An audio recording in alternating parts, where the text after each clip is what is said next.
Good afternoon and welcome. Today's presentation is going to be on the history of winemaking in Santa Clara Valley and Santa Cruz Mountains by Dave House.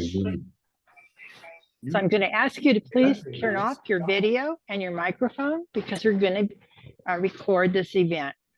When you want to ask a question, it'll be at the end of the presentation.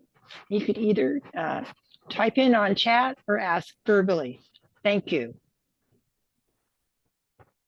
Next. Today's presentation is sponsored by the Saratoga Historical Foundation. Our mission is to preserve the rich history of Saratoga for the education and enjoyment of the community. If you come to see us, we have a great museum in a 1904 building with information about Saratoga's history. In addition to a permanent exhibit, we also have special exhibits. You'll also see a furnished 1850s pioneer cottage. Come inside to a one-room schoolhouse and take your photo, or sit in our 1904 interurban passenger stop. This is part of a lecture series, and our next lecture is going to be on the origins of Silicon Valley, why and how it happened. It'll be by Paul Wessling, IEEE Life Fellow, and it'll be at Emmanuel Lutheran Church in Saratoga on March 25th at 7 p.m. We also have this outstanding exhibit called The History of Legendary Paul Masson and the Champagne Cellars. It's at the Saratoga History Museum at 20450 Saratoga Las Gatas Road. Will open on February 22nd with the reception at 1 o'clock on February 23rd. So for more events, go up to www.saratogahistory.com. Be sure to join our email list. Next slide, please. Dave House was an executive at Intel between 1974 and 1996. He is the owner of House Family Vineyards, serving great wine. Was formerly one of 4 owners of the Mountain Winery. He's an avid hilly skier and a hilly snowboarder, car racer, and boat captain. Please join me in welcoming Dave House.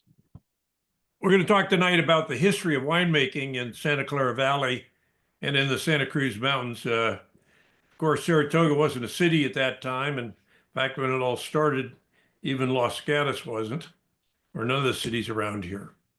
Now, there's a lot of people talk about the history. I've based my talk tonight on several things. One is Modern Edens, a book by Charles Sullivan written in 1982.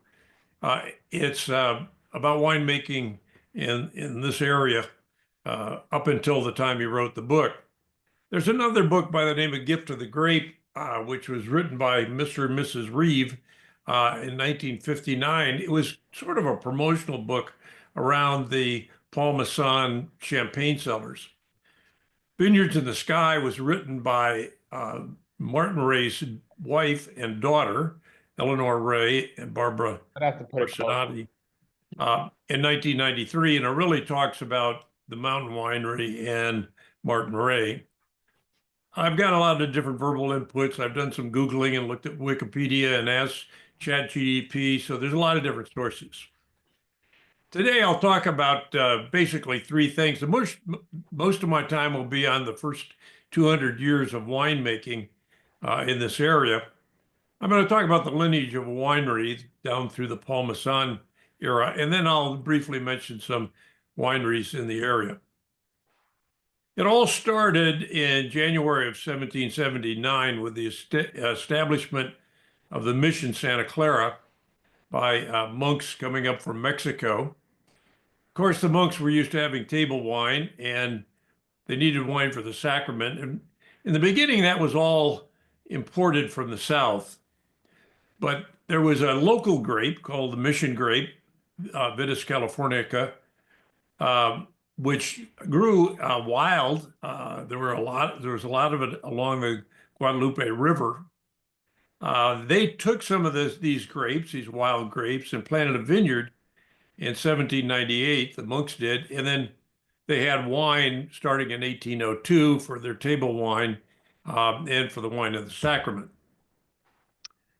Everything changed about 80 years later when gold was discovered in California in 1848, January of 1848, when uh, somebody found a gold nugget in a creek by Sutter's Mill. The state was largely occupied by native indigenous people at that time, what we'd call Indians.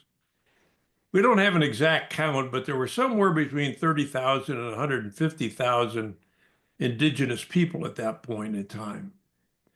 In 1840, there were 8,000 people of European origin in California, largely up from Mexico. By 1850, after the gold rush had got started, that was up by a factor of 10 to about 93,000. And by 1860, it was up to 380,000. Well, with all the miners coming in, the 49ers, there was a real shortage of food. The ability to feed these people was very difficult, very impossible. Eggs went through the roof. In today's dollar, one egg was going for $35 in 1850. So what that caused was a massive immigration of farmers, where they heard about the prices they could earn in this area. Meanwhile, in France, there was a lot of unrest. There was a revolution in 1848, creating the Second French Republic.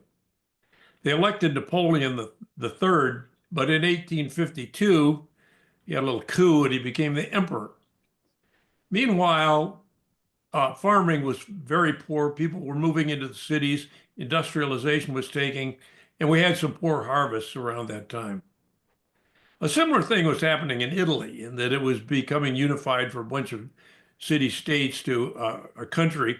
Also suffered the same problems with a lack of rain and poor harvest during that period of time.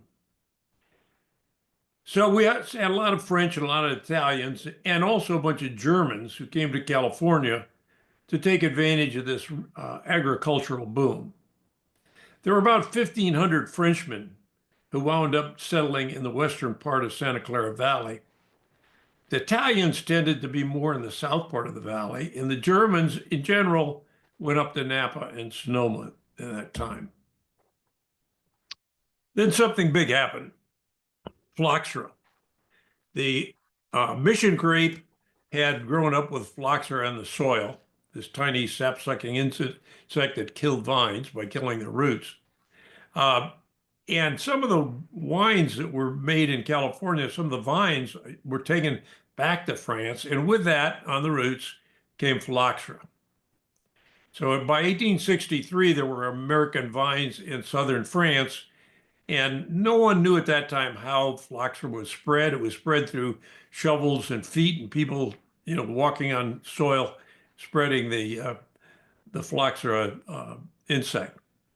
In the period of 1868 to 1875, phylloxera had spread throughout France and devastated the vineyards. Wine production was down 59%. 40% of the French vineyards were destroyed by 1889. What happened is that the French then got rootstocks from the U.S., from the mission grape, and replanted. And today, the French are still unhappy about the fact that their vineyards are growing on American rootstock. However, they're growing with cuttings from the French varietals. By 1990, they'd pretty well replanted the vineyards and things were in pretty good shape. But that created, during that period of time, in the 80s, a huge boom in grape growing in this area. With French wine production down to phylloxera, with duties placed on French wine in 1874 and 1881, we had a huge expansion of grape growing in the Santa Clara Valley and the Santa Cruz Mountains. Saratoga, Los Gatos, Cupertino, Mountain View, Montebello Ridge, Woodside, Portola Valley, tremendous amount of grapes were grown in this area. Saratoga wasn't yet a city. Los Gatos became a city in 1877. Saratoga not till the late 1950s. But there were over 2,000 acres of grapes planted in these two towns. There were 18 wineries in Saratoga and Los Gatos. Now, in those days, there were grape growers, farmers, and there were wineries, often cooperatives, where the farmers took their grapes to have them crushed and made into wine, which was in barrels. In 1880, the Los Gatos Saratoga Winery was formed, and by 89, it was producing 120,000 gallons, about 53,000 cases, although it was in bulk wine. And in 1950, or in 1990, I should say, it grew to 350,000 gallons.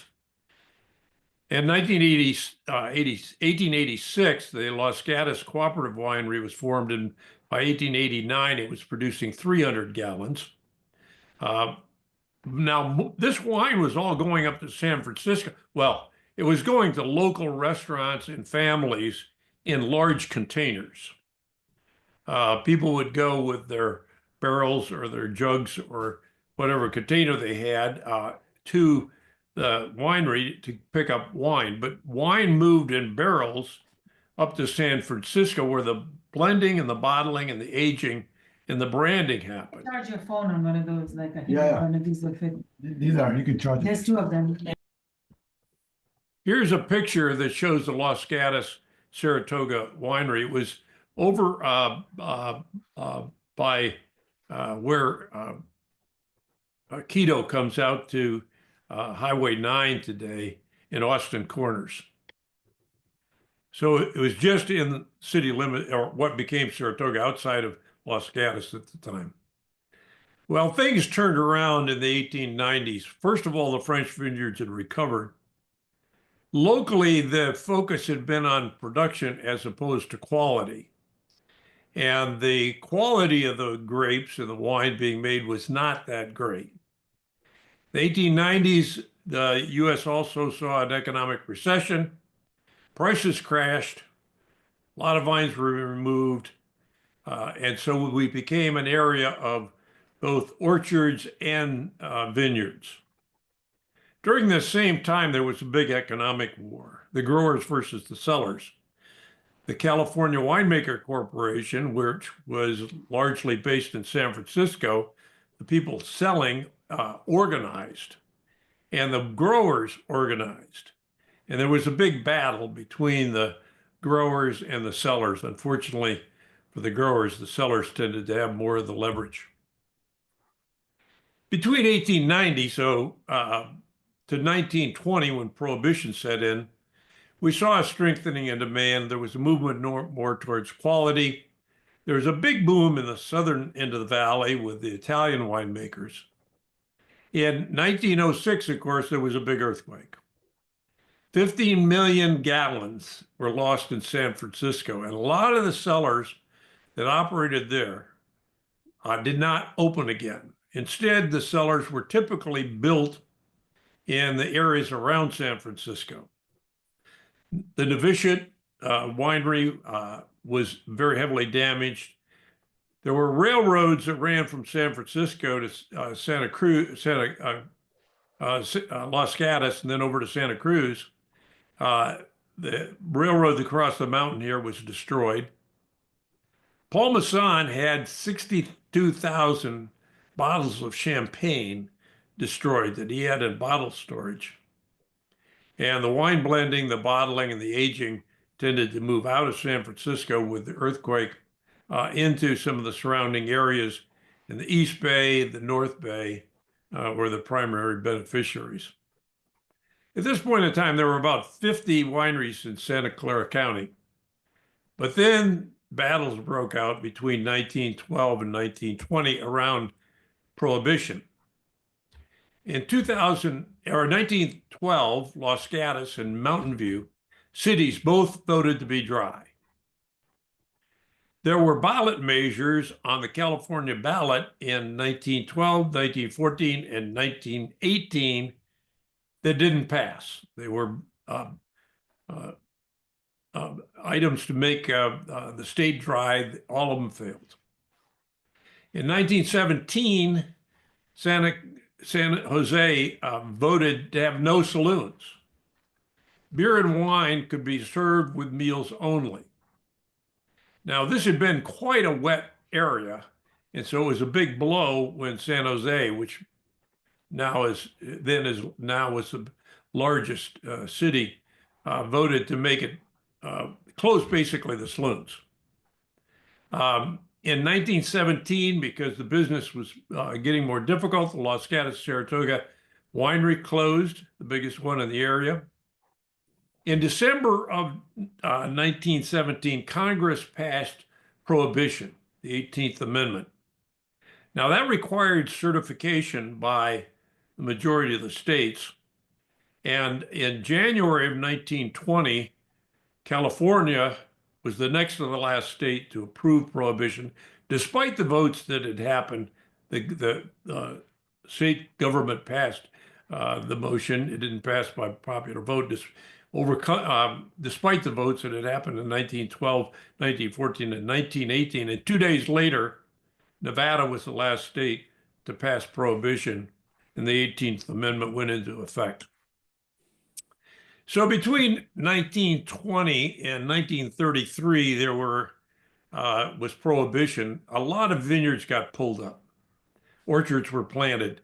Even before it passed, people were interplanting in their vineyards, orchards, trees which are going to take a while to develop, and so they had a backup strategy.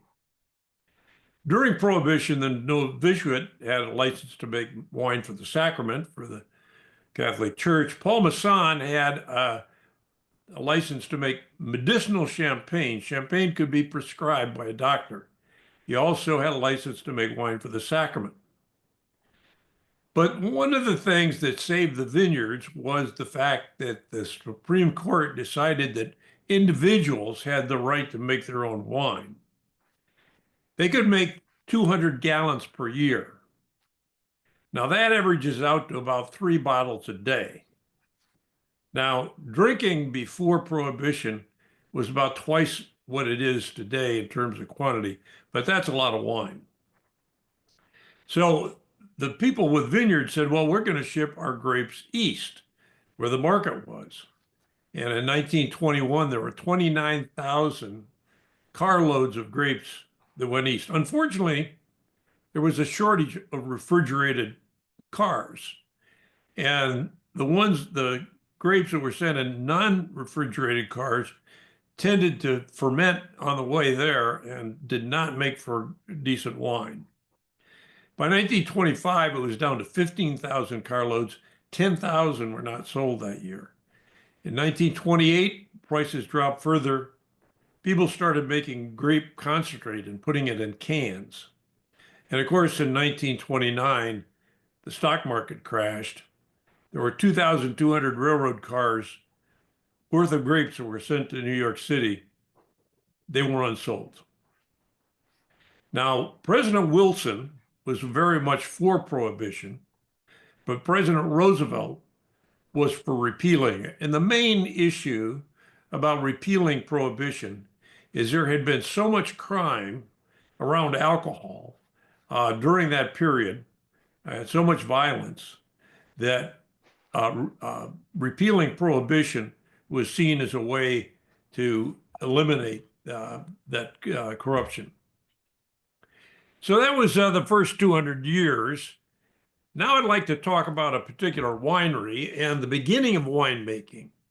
In 1852, Étienne Fay, a Frenchman, planted what's believed to be the first vineyard in California in the New Almaden Valley, using the California native grape, the mission grape. But the person who is known as the father of commercial wine industry in Santa Clara Valley was the person who married Fay's daughter. He moved to California from France in 1850. He married Marie Fay, the daughter with all Fay, in 1857. And in 1857, he also brought French cuttings and grafted them to the native mission grape rootstock. He started expanding the vineyard. In 1858, he had 17,000 vines. In 1862, 4 years later, he had 40,000 vines. In 1887, he had an accidental death. He was trying to save a damsel in distress by stopping a runaway horse and carriage, and was stomped and killed by the horse. The next person of import is Paul Masson. From 1859 to 1910. He was born in 1859 in Burgundy in France. He was the second child of 3 children to a fairly well-to-do family that sent him to a private high school, or secondary school as it was known then. Once he graduated, they sent him to California to learn some of the winemaking there, also because phylloxera had decimated many of the vines and vineyards in France. In 1880, he was working for Charles Lafranc, and he, during that period of time, he was basically doing marketing of wine. He proposed to Louise, one of Charles Lafranc's daughters. I'm sorry, and so in 1887, I mentioned before, Charles Lafranc died stopping a runaway carriage. And as a result, Henry and Louise and Marie, the 3 children of Charles, wound up owning Almaden Vineyard. So in 87, the same year that Charles died, but after he died, Paul married Louise, and they took a long honeymoon in France. And while there, Paul studied both the supply of champagne making equipment and methods of making champagne. When he came back, he partnered with Henry. They created an entity later called Lafranc and Masson, running basically the Almaden Vineyard. And Paul started experimenting with making champagne from the grapes of the New Almaden Vineyard. He ended the financial partnership in 1992, restructured his financing, took on a partner by the name of Frank Moon, and he released his first champagne, the Eye of the Partridge. It got rave reviews. But Paul wasn't happy with the grapes that he was getting off the Almaden Winery. And in 1896, he went and bought some land up off from Pierce Road, where the Mountain Winery is today, from a gentleman who had overinvested in Teamsters, and the logging business had gone bankrupt. There was a small winery, there was a house there was a small vineyard. Paul started out right away to expand that. He built his winery around 1902. In 1906, we mentioned that there was the big earthquake. St. Patrick's Church, one of the big Catholic churches in San Jose, was pretty well destroyed. Paul was a big donor to the Catholic Church, and he went down, sent his men down with horses and wagons, and picked up the Romanesque portal that was in the side of the St. Patrick's Church, the side entrance of the church, and brought it back up to his winery and installed it in the front of his winery. Now, this portal is famous in that it came around, it was in a Spanish church, which was destroyed by the Moors. It came in ships around the southern tip of South America. But Paul made it the feature of his winery. In 1907, his partner, Frank Moon, died. And in 1909, Henry Lafranc and his wife and his very young daughter were driving in San Jose when they were hit by a trolley, and Henry and his wife both died. The daughter was critically ill for several weeks, but managed to survive, but was, of course, a very young child at that age. So now Henry's part of the winery goes to this child. Paul is married to Louise, so he's basically in full charge of the winery. This is a picture of the portal in the front of the Mountain Winery. You've probably seen it today. Whoops. And it says Paul Masson. It still says Paul Masson on the top of the winery. And it says 1852 on the door. Now, he didn't build this building in 1852, but because he wrote his history back through the New Almaden Vineyard, and in 1852, Tholthay had created the first winery. He adopted that as being the genesis of his winery. So between 1910 and 1940, a number of things happened, 30-year period. In 1915, the Panama Pacific International Exposition was held in San Francisco, on the premises that it was the opening of the Panama Canal, but in truth, it was San Francisco demonstrating that it was back fully from the 1906 earthquake. A number of the wineries and the wine growers in Santa Clara Valley and the Santa Cruz Mountains made a big issue of presenting their wine. And Paul Masson had a big show of his wine, a champagne, his Eye of the Partridge, and he won a grand prize for the Eye of the Partridge, which further added to his success and fame. Of course, in 1920, Prohibition came along. That put a big dent in his business, but he made medicinal champagne and wine for the sacrament. And there was a problem with shipping Pinot grapes back east because their skins are so thin. What was needed was a grape that had a tough skin. And he developed a grape called the Salvador, grafted most of his Pinot over to the Salvador so that he could have a grape that he could ship east. In 1930, he sold the Almaden Winery. The new owners came out with two wines. They called the Masson, not pronounced like Paul, or spelled like Paul Masson, but pronounced like that. Masson Rouge and Masson Blanc.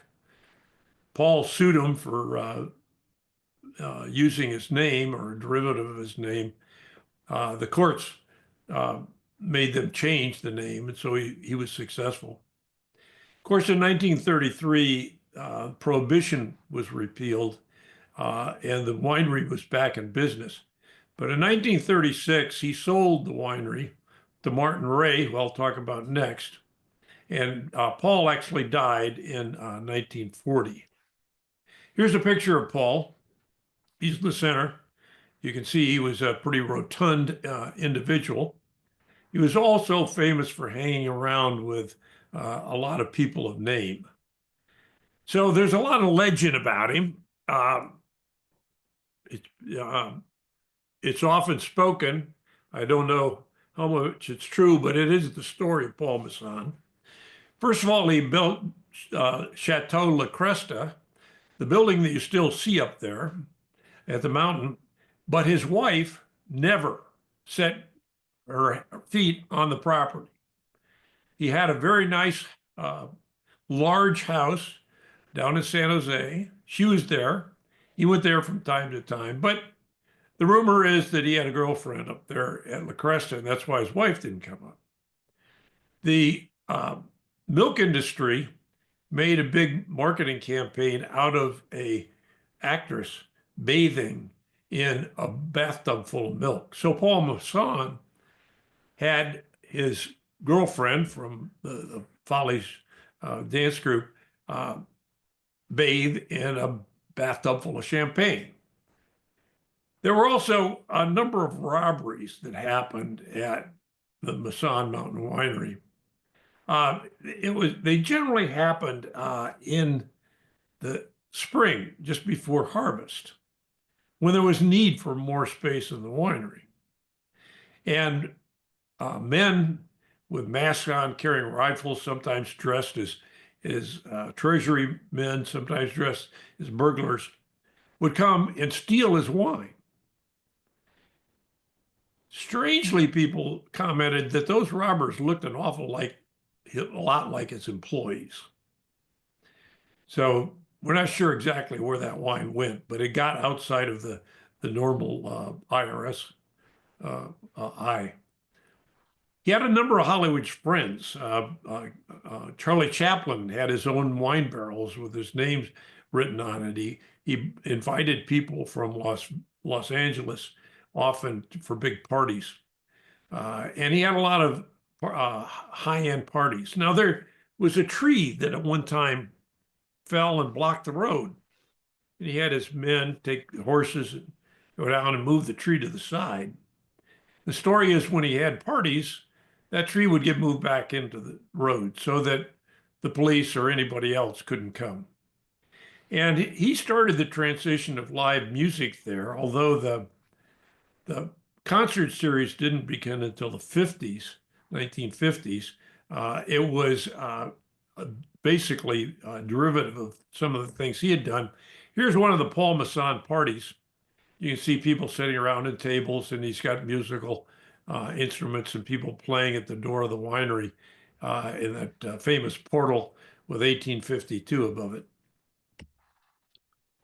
Now, Martin Ray was the next person to own the Mountain Winery. As a child, he grew up in Saratoga, what is now Saratoga, and would often climb as a child, a young boy, climb up to the mountain to the winery. And he would help in the winery and got to be friends with Paul Masson. As he grew up, he became adult. He was a stockbroker and did quite well, but he had a heart attack. And that changed his whole life. And he decided that he did not want to die with another heart attack. He wanted an easier life. And so he started working with Paul Masson as a protege in different areas of responsibility. When Paul got ready to retire in 1936, Martin Ray bought the winery from Paul Masson. Now, World War II broke out in the early 1940s. The U.S. government put price controls on most things. Wine was one of them. And a number of wineries that were making high volume, low cost wine bought wineries that were making high priced wine, and they would cross ship so they could get a higher price. So a number of the wineries changed hands during the war, and Paul Masson, or Martin Ray being no dummy, was one of them. And he sold it to Seagram's in 1943.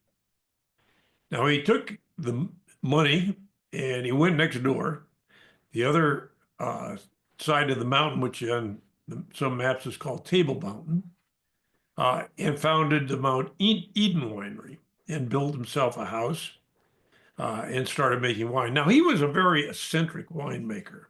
He made some fabulous wines, and he made some wines that weren't so good. And he was an individual and a character.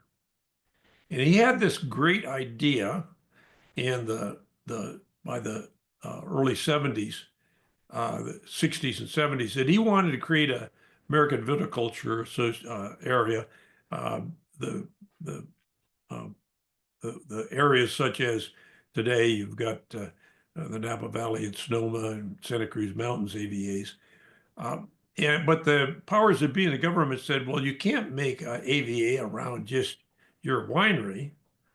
So he created 5 wineries. He planted more vineyards. He brought in investors, largely doctors and lawyers, and they put money into the development of 4 additional wineries. Well, he was a little difficult to work with, and there got to be more and more conflict with Martin Ray between these investors who had put the money in, and the investors revolted. And he was basically kicked out in 1976. Now, there were about 4 different winemakers, including Mary Edwards, who's quite famous, who made wine between 1976 and 1982. In 1982, Jeffrey Patterson graduated from UC Davis and became an associate or assistant winemaker, and eventually worked his way up to becoming the winemaker, and not too much long after that wound up buying it with the help of a financial partner, and today owns it and manages it, and it has basically the lineage of the longest living lineage really of any winery. Now, the number of you are probably familiar with the Paul Masson wine cellars. It was really developed by Seagram's. It opened in 1959. It was designed by a very famous designer, John Savage Bowles. It had a piece of art made by Gordon Woods, a German, called The Effervescence of Champagne. It's in the big front of the building. It had free wine tours and tastings. Had a pretty large champagne manufacturing facility. Today we would call it sparkling because it's not made in the region of Champagne in France. They had at the maximum 340 employees there. In 1986, they moved that operation to the Salinas Valley.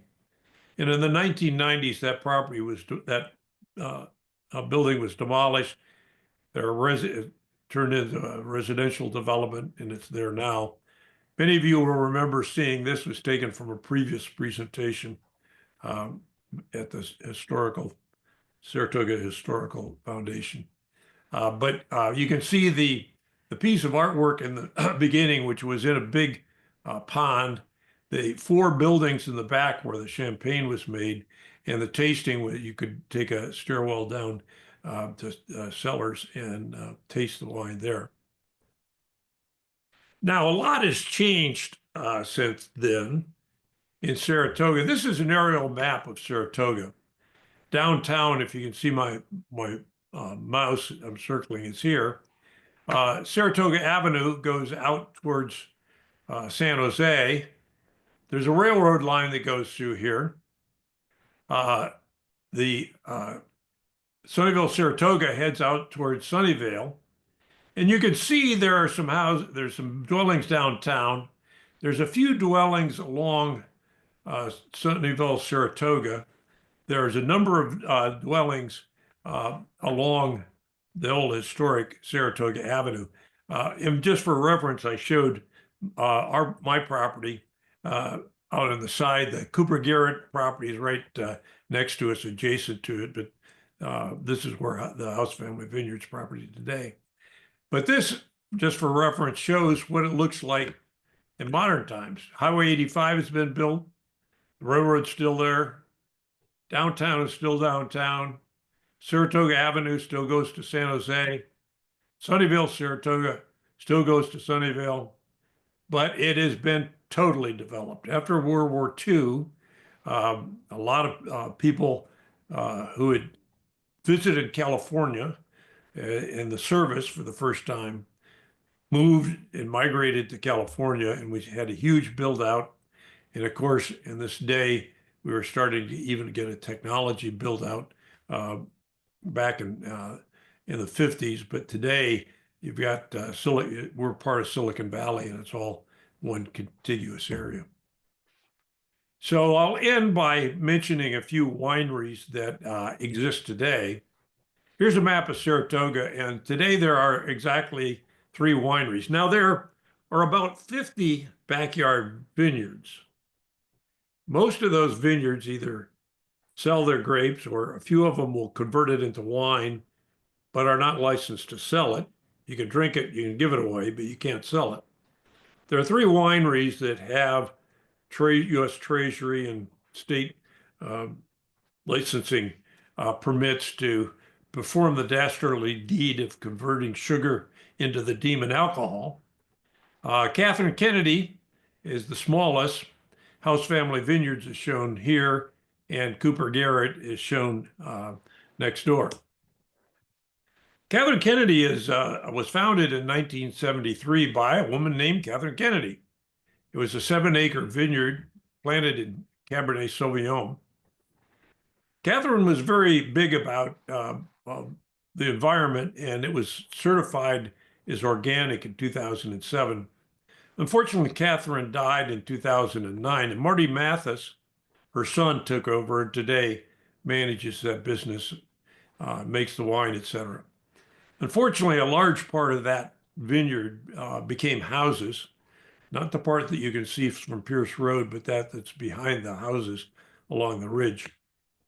So today there's grapes grown there, but most of the grapes are sourced. They have a small lot cuvee. They've got lateral blend, Sauvignon Blanc, and some different wines that they grow. They don't have a tasting room. They do have a wine club, and they make I can say, a really super premium estate cab from the grapes that are grown on this very small vineyard. Garrett Farms, first the farm. In 1893, Vince Garrett was born. He was to parents who had immigrated from England. Actually, they immigrated with him when he was 12. They planted prune and apricot orchards, and they started buying up land and expanding it to 240 acres. In the 1960s, the focus really turned towards horses, equestrian activities, with boarding, with lessons, trail rides, involving my daughter, who's now in her 50s, when she was a teenager, was on the vaulting team there and kept a horse there. In 1972, the first vineyards were planted. George Cooper married one of the Garrett daughters. He was quite famous as a NASA test pilot, and he tested a number of the high-speed planes. He planted Cabernet and then Chardonnay, and by the mid-1980s, he planted Cabernet Franc. The winery didn't open until later. He was selling grapes to Mount Eden and a few other places, but he opened a tasting room, or they opened a tasting room in 1994. In 1998, they added Merlot and Syrah and Viognier. In 2005, they started with the test pilot blends, and so many of their bottles feature aviation and are part of the test pilot series. In 2009, they were certified to be organic. In 2010, they were one of the first 3 vineyards to be certified on a statewide sustainability program. And in 2020, they were the first organization to be Firewise certified there. They have about 190 acres left. They've given a lot of land, Garrett Farm has, to open space, but they're the largest single property owner in the city of Saratoga. House Family Vineyards, I planted the vineyards in 1998. Well, let's see, I supervised the planting. We planted Cabernet Sauvignon, Merlot, and Chardonnay. In 2020 to 2024, I bought a number of adjacent parcels that were not developed and planted vineyards in some of them. Between 2001, our first vintage from the grapes that were planted in 98 through 2010, we largely sold wine to restaurants and wine shops and did little private wine tastings here for the employees, which tended to grow organically because they wanted to bring their friends and neighbors and relatives. So in 2011, we got the U.S. Treasury and the California, the TBC and ABC licenses to sell wine, to have tastings. And we're at that time growing, and today are growing Cabernet Sauvignon, Merlot, Cab Franc, Petit Verdot, Chardonnay, Sauvignon Blanc. And in 2013, we opened our tasting room. We started our Firewise community first, but we didn't get it certified till second, and we are one of only 2 Firewise communities in Saratoga. And I invite people to come to the city council meeting on Wednesday, where there'll be more talk about expanding the Firewise communities. Our winemaker and our chief operating officer is Jim Cargill, who happens to be married to my daughter and lives here on the property. So there are a number of wineries that are nearby. On Pierce Road, you've got the Mountain Winery as a tasting room. Mount Eden, you have Mount Eden Vineyards where they do private tastings, but they also, off from Big Basin Way, Jeffrey Patterson has bought the property that was originally the Cinnabar Winery that Dr. Mudd created and renamed it Domain Eden. And they have tastings there that open to the public. Savannah Chanel is also up Big Basin Way a little further. They have public tastings. On Montebello Road, a little to the west of us, Pachetti Winery, Ridge Winery, which is the biggest, Ridge Vineyards, which is the biggest wine producer in the Santa Cruz Mountains and most famous. And the Vinovich vineyards are all in that area and do tastings. Of course, Ridge Vineyards and Mount Eden being the two largest producers. There are, and of course, in Las Vegas and Los Gatos, Testarossa is probably the best known. Now, this is a map that was published in in 1982 of wineries in the Santa Cruz AVA. Today there's over 100 wineries. About 80 of them are members of the Santa Cruz Mountain Wine Growers Association. They are largely, most of them are small in size in terms of production, but make some very excellent wines because there is not a large production. These wines are not typically available more than 100 miles away from here, with the exception of Ridge and Mount Eden probably. But they're very well known in the area. Probably a better bargain for the price than what you get in Napa and Sonoma. So I'm going to end with that and open it up to questions at this time. Do you have any that came in the chat? Thank you, Dave. That was a great presentation. We're going to open it up for questions. I don't see any on chat, but I know you have questions, so. This is Paul Wessling. Hi, Paul. Hi, Dave. I had a question going back to something I had heard. I think it was in a video. Back during Prohibition, you could order your groceries, and if you wanted a bootleg bottle of wine, you ordered a black chicken. Is there some truth to that if you run across that story, if you order a black chicken? Well, I haven't heard the black chicken part, but I can tell you that during Prohibition, there was a lot of alcohol available. And this area, I don't know if it's got to do with goes all the way back to the 49ers or the Wild West, but alcohol consumption was pretty high around here. And during Prohibition, it was very difficult for the Treasury to enforce the laws. One of the bigger reasons is a lot of the wineries were in the Santa Cruz Mountains, and they were hard to get to.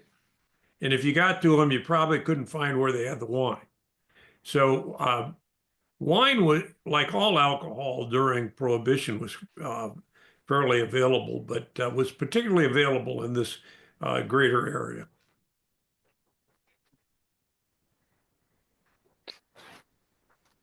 Well, I have a follow-up question if nobody else wants to pop in, and that is, you'd mentioned the Firewise communities.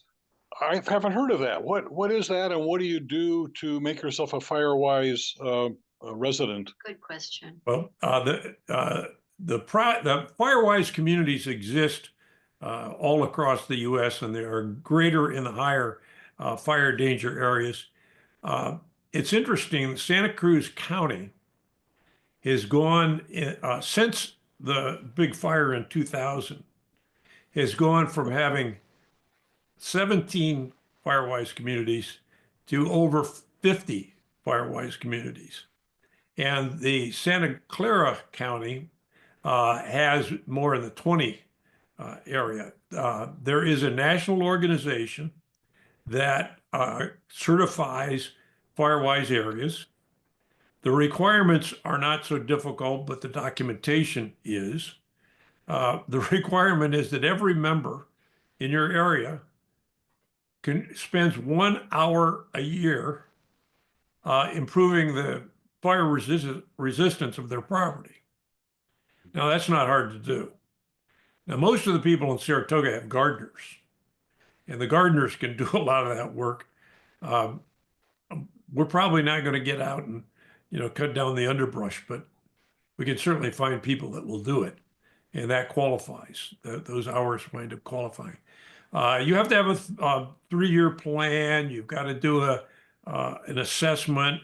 The fire department, Fire Safe Council of the Santa Clara County Fire Department will assist in that. And we are going to have a discussion. We've actually been having discussions with the city and the city manager and members of the city council and the leaders of the city have recently, I think, motivated by the information distributed about the fires in Los Angeles, have really gotten interested in Firewise communities. So we're going to be, we being Jim Cargill, my son-in-law, and I, and some of the other people in the 2 Firewise communities here, neighborhoods, are going to be working with the city to educate the citizens on how they can create a Firewise community. We will be, there's the steps that we went through. You basically wind up having to pull a bunch of neighbors together and have a meeting and define an area that incorporates members and getting members to sign up. And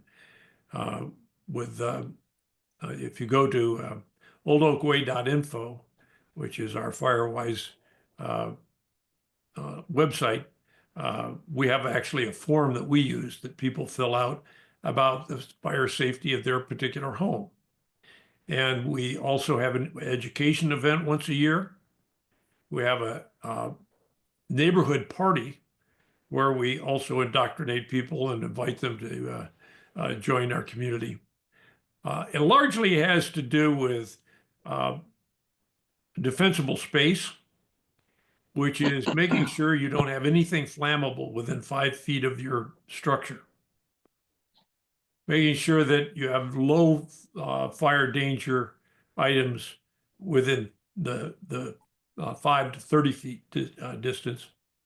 And then you tend to the 50 to 100 foot or 30 to 100 foot distance that you're mowing the weeds in the spring and you're trimming trees so that they are 6 to 10 feet tall, high, et cetera. There's a number of things you do in that area. You can read about that at oldoakway.info. You can Google Firewise. You can see the national organization that certifies communities, and you can read there what their requirements are to be certified. If you're driving down Pierce Road, you'll see a sign mounted below one of the speed limit signs, independent of the direction you're coming, that says Firewise Community or Firewise Neighborhood. And you can get one of those once you get certified. Interesting, thanks. Here's a question. Somebody asked, what happened to the marketing of the Almaden Winery and Paul Masson brands? Well, the Almaden Winery was later converted into a housing development, and today it doesn't exist as a winery. The Paul Masson brand has changed hands a few times. It's owned by one of the large companies. You probably remember the ads a few decades ago about Orson Welles representing Paul Masson saying, "We sell the wine before it's time." You probably remember the crafts that they sold wine in. You might remember even the big gallon jugs of Paul Masson wine. Basically, they own and still own, to my knowledge, the brand name Paul Masson. They're not currently not marketing a wine with that name. They moved their production facilities down to Gonzales in the valley, the Salinas Valley, south of Salinas. That no longer operates. I think it's been sold to a different winery at this point in time. Meanwhile, the Mountain Winery is going through a number of changes in ownership since eventually Seagram's sold it. It's had, I think, 4 different owners from 2001 until 2022. I was one of 4 owners that owned the property. It's now owned by the 3 of the 4. I sold my share to the others for various reasons. But that's the brand itself went to can't think of the name of the company that owns it, but one of the large wine distributors. There's about 4 very large wine companies, United Wine Growers,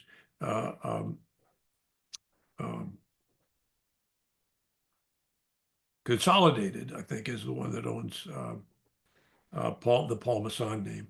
So starting in 1943, basically, the brand went with the owners of the winery when Martin Ray sold it to Seagram.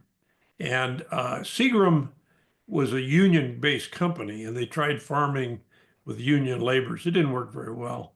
The vineyard went into disrepair. While I was one of the owners, we replanted the vineyards up there. And we planted the same grapes that Paul Masson grew, which were the Burgundy grapes of Pinot Noir and Chardonnay.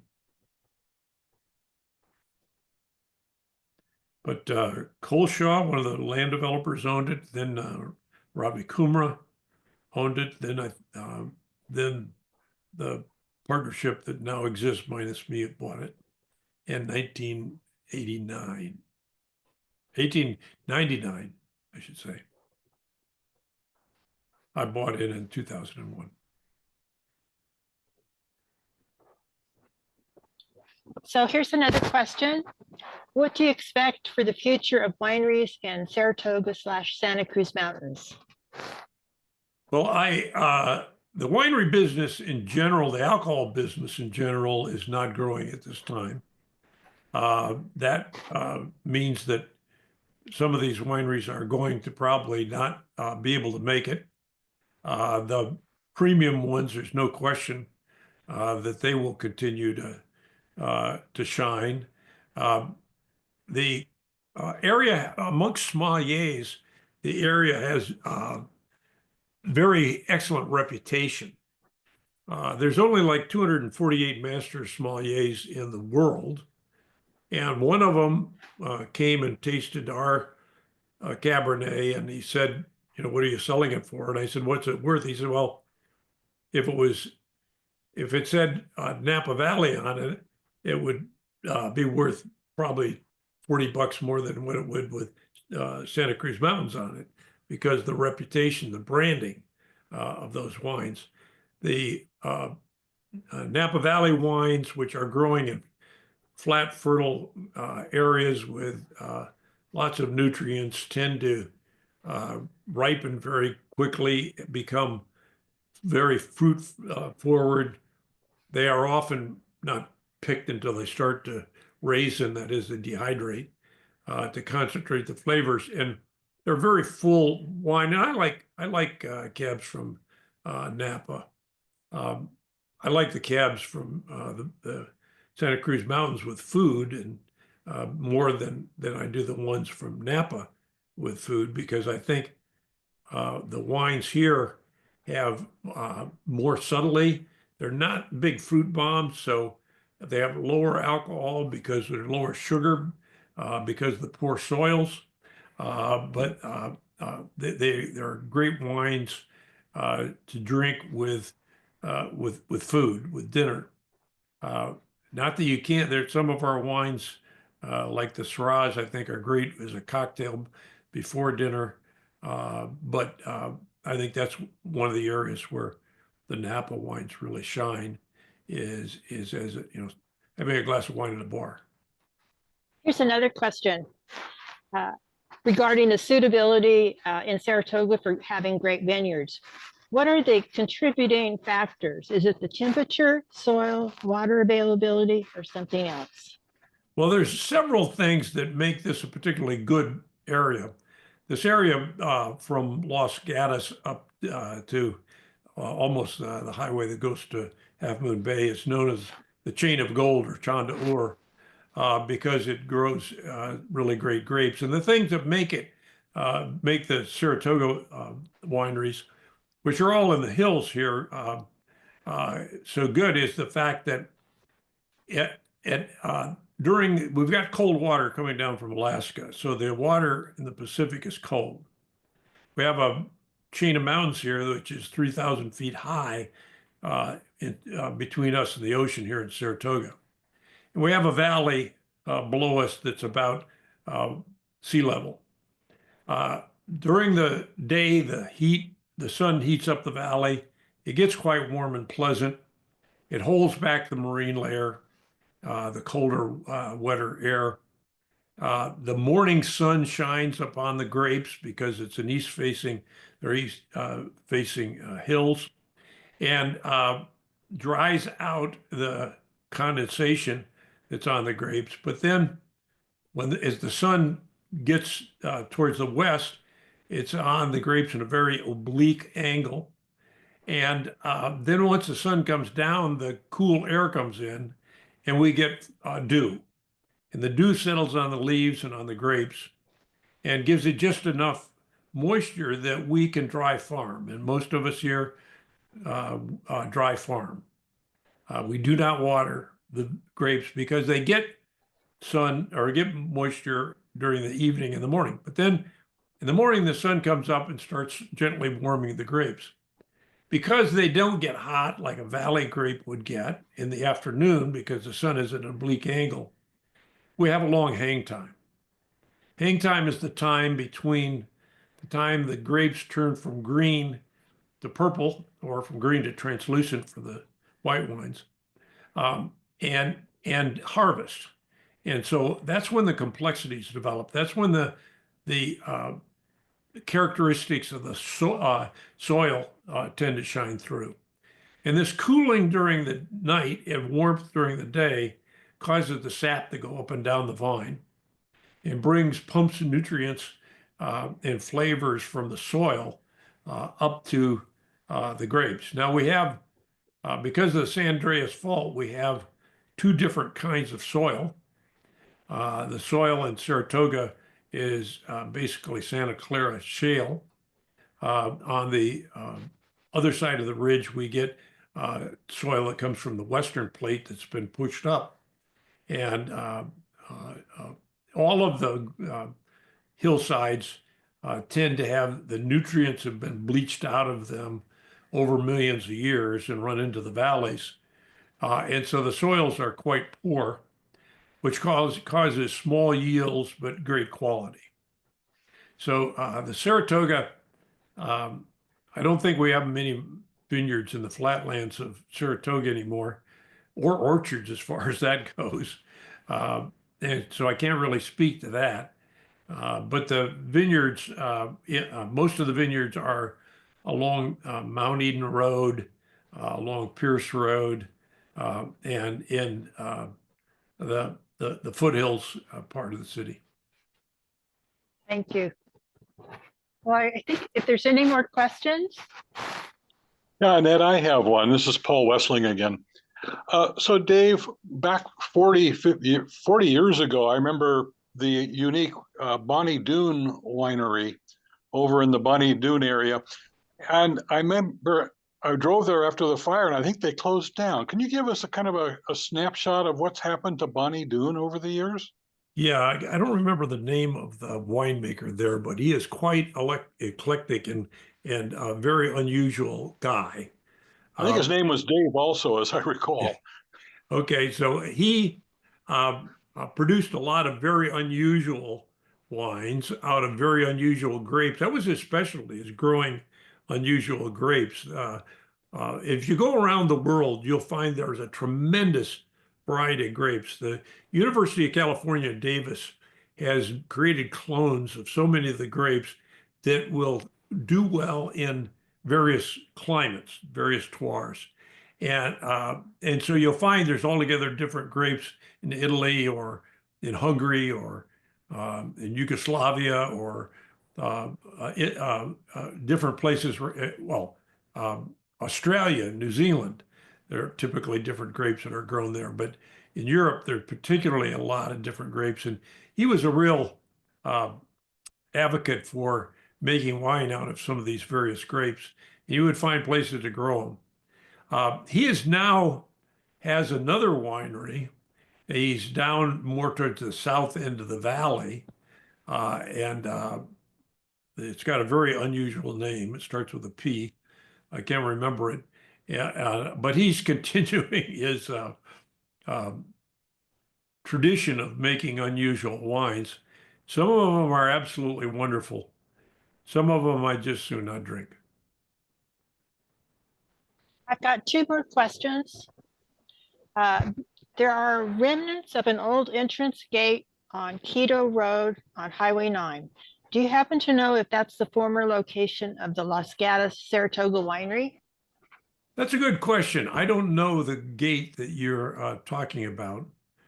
I've lived in Saratoga since 1978, so I've seen about everything, but I haven't noticed that gate. Is it closer to Los Gatos, Saratoga Los Gatos Highway or on Quito?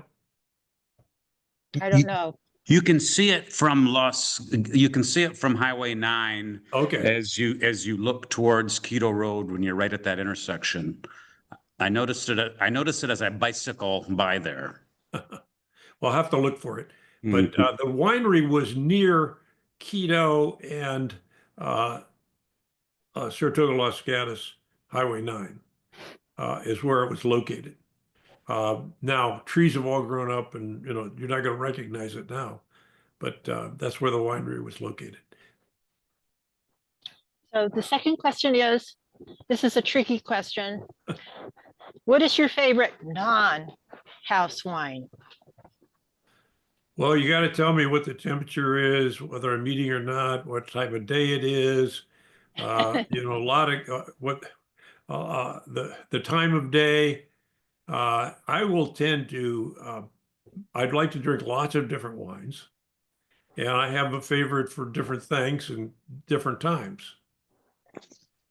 That makes sense.